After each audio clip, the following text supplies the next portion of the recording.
Welcome to the Global Trail, where we blaze paths across our world. Imagine a land where the air once hummed with ancient poetry, where snow leopards roamed wild valleys, and where strangers were welcomed with warm chai and even warmer smiles. Now, imagine that same land today, known more for conflict than for the culture it once cradled. Few realize that Pakistan, before its modern struggles, was a traveler's paradise, a land where the ruins of lost empires whispered secrets to those who listened, and every street corner served spice-laced stories with a side of biryani. But what no one expected was this: before war cast its long shadow. Pakistan wasn't just peaceful, it was spellbinding. What was this forgotten Pakistan really like? Let's step back in time and uncover a land of wonder that the world has overlooked.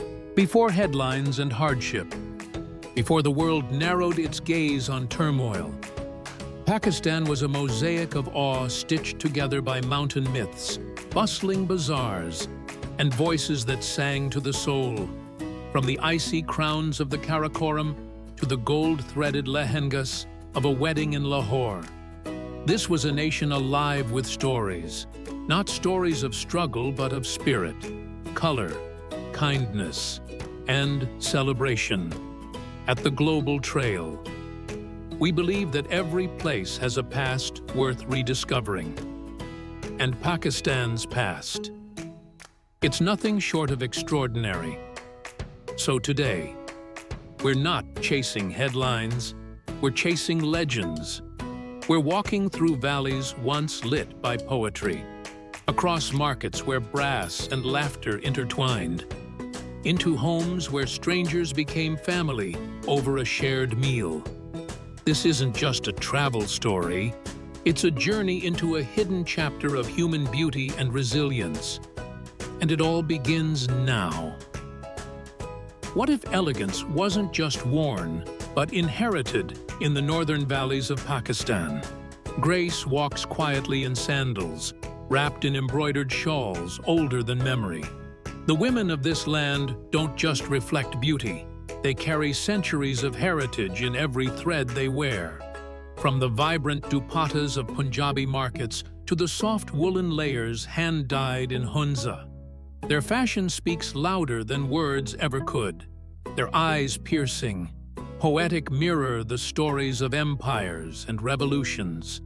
In Karachi and Lahore, women once led classrooms, studios, and stages. Icons like Sufi singer Abida Parveen didn't just sing, she summoned entire worlds with her voice. And in the remote Hunza Valley, women lived past 100, weaving orchards and folklore into the very fabric of daily life. But what no one expected was this: in a land often defined by struggle, it was the women who preserved its soul. And where there is soul, there is celebration. Now, imagine skies dyed with kites and hearts lifted in unison. Welcome to the festivals of Pakistan, an explosion of rhythm, color, and collective joy.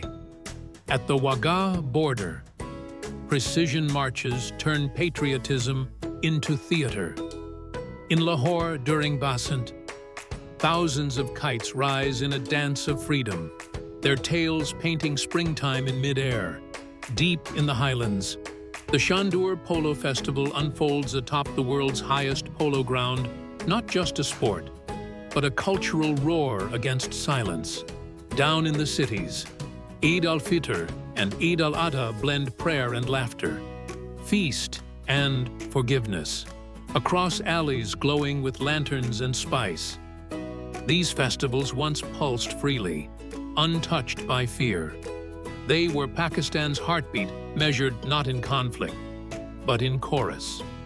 So ask yourself, would you dance beneath those kites?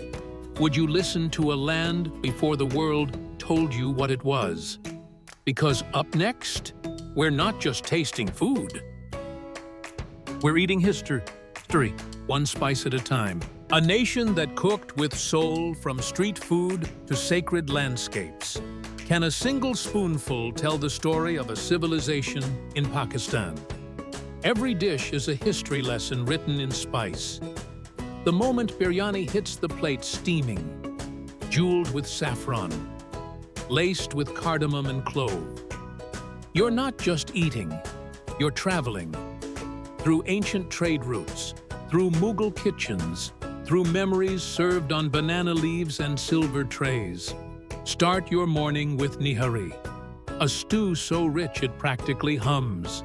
In Balochistan, the desert wind carries the scent of saji whole lamb, slow roasted, its skin crisped like parchment, its core stuffed with fragrant rice. Wash it down with creamy lassi, sweet or salty depending on the village. But what no one expected was this. Even Pakistan's street food has soul. Vendors in Karachi ladle chai into chipped cups, their smiles warmer than the tea. Each bite of kheer, dusted with almonds and gold, tastes like a grandmother's blessing, whispered through generations. And once your appetite is full, look up, because the real feast is on the horizon. What if fairy tales weren't fiction, but geography? Pakistan's landscapes aren't just beautiful. They're mythical. In the south, the ruins of Mohenjo-Daro and Harappa sleep under dust and silence. Their bricks still echoing the footsteps of the Indus Valley's first poets. In the north, Lake Atabad gleams blue like a spell, a lake born of landslide tragedy, now a mirror of resilience.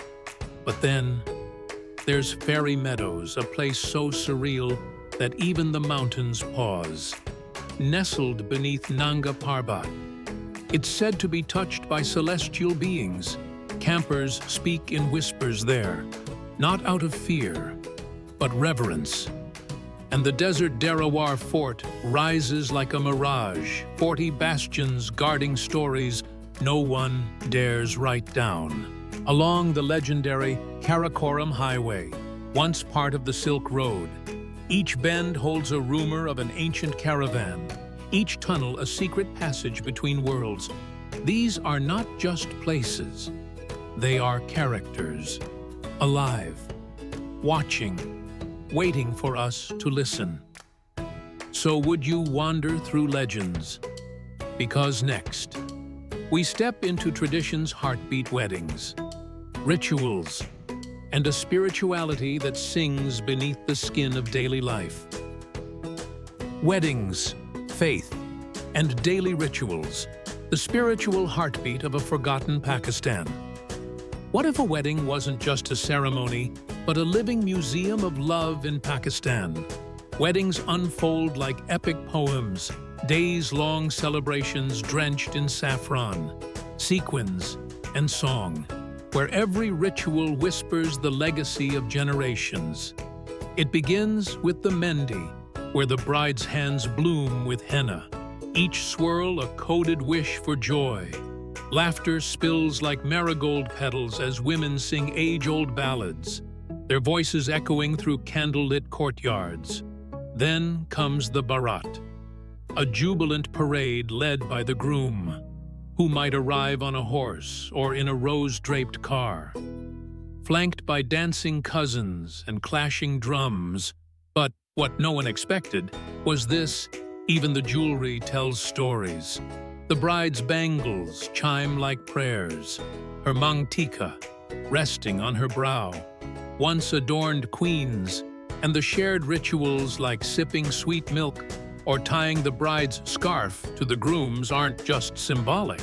They are ancient oaths, passed from village firesides to urban ballrooms. These weddings are not just about union.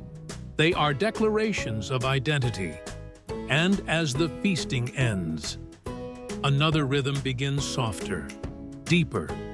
What if faith wasn't preached, but sung in Pakistan? Spirituality lives in the air, It drifts from the minarets of Lahore's Badshahai Mosque, where dawn prayers turn marble cold into sacred warmth. It pulses through the Sufi shrines of Data Darbar, where dervishes whirl and Qawwali singers pour their hearts into lyrics older than memory. Islam may be the rhythm of daily life, but its expression here is art poetic, passionate, inclusive. On festival nights, Christians, Hindus, and Muslims once gathered in shared reverence, bound not by doctrine, but by drums and devotion. Ramadan transforms the streets. Lanterns glow, dates are shared, and strangers become family at iftar under starlit skies. In remote Swat villages, locals still invite travelers to break bread, where the only thing more generous than the servings is the spirit behind them. But what no one expected was this faith in Pakistan wasn't about walls. It was about welcome. And behind it all, the threads of tradition run deep, whether it's a roadside game of cricket or a mother teaching embroidery beneath a banyan tree. Life in Pakistan once moved to a different rhythm, one of patience, of presence, of pride. These weren't just customs. They were roots anchoring a people to purpose. And now, as stories and rituals intertwine, one truth becomes clear: to understand Pakistan's spirit, you don't just watch, you join the dance. Next, we meet the storytellers themselves, weavers, poets, traders whose voices still echo in bazaars and mountain passes. Echoes of war, whispers of resilience, stories, bazaars, and the beauty that survived. What if a country's soul wasn't in its cities, but in its stories? In the mountain village of Hunza, a woman named Gulbai wove carpets using nothing but wool, apricot dye, and her dreams. She said the valley spoke to her at night, its spirits guiding her fingers in silence.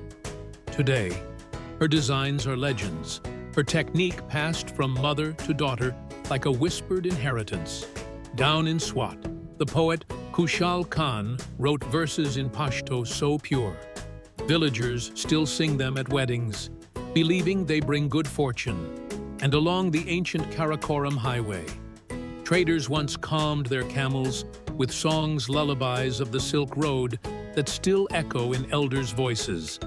But what no one expected was this even commerce.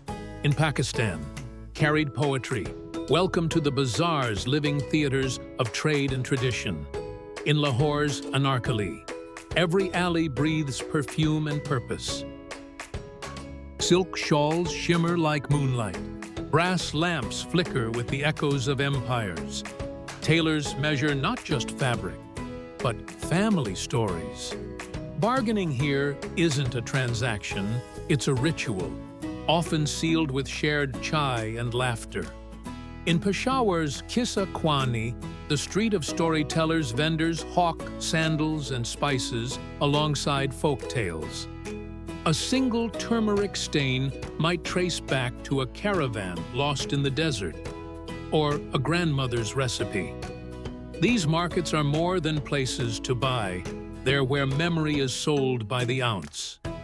And in the heart of it all, music lives.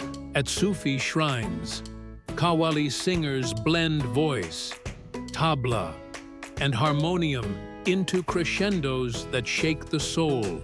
In Sindh, the Bansuri flute weeps for desert lovers under starlit skies.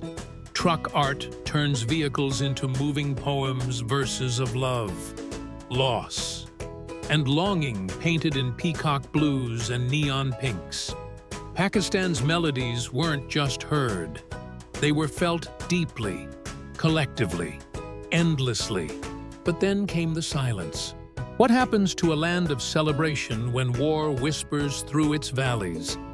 In Swat, once called the Switzerland of the East, Tourism vanished as trails closed. The meadows grew quiet in Gilgit-Baltistan. Leopard paths were fenced, rivers diverted, and festivals muted. Conflict left scars not just on mountains, but on memories. Even the laughter in city parks grew softer. Yet, the resilience remained. In Hunza, orchards still bloom. In Karachi, chai vendors still hum love songs. The bazaars, though quieter, still carry stories. And every prayer bead turned, every drumbeat played, is an act of defiance, a vow to remember joy. So we ask, will you help rediscover the echoes and walk where wonder once ruled? Because up next, we're not just summarizing, we're reminding you why this land still matters. So, what remains when the dust of headlines settles? A land that still sings. Pakistan, before the shadows, wasn't just a nation, it was a symphony. Of laughter that echoed through valley markets, of spices that danced across tongues, of stories told in stitches, songs, and the shimmer of bangles in the sun. This was a place where strangers became guests, and guests became family, where a simple cup of chai could open the door to 100 years of history, where every trail, every taste, every tradition carried a heartbeat older than empires. And though conflict may have muted the chorus, it never silenced the soul, because deep in the orchards of Hunza, in the winding alleys of Lahore, in the high-altitude hush of fairy meadows, Pakistan still remembers who it was, and invites us to remember too. At the Global Trail, we believe these forgotten chapters are the most powerful. They remind us that beyond every stereotype lies a story worth hearing, a people worth meeting, a land worth walking. So next time you think of Pakistan, don't think of war. Think of kites in the sky. Think of weddings that feel like poetry.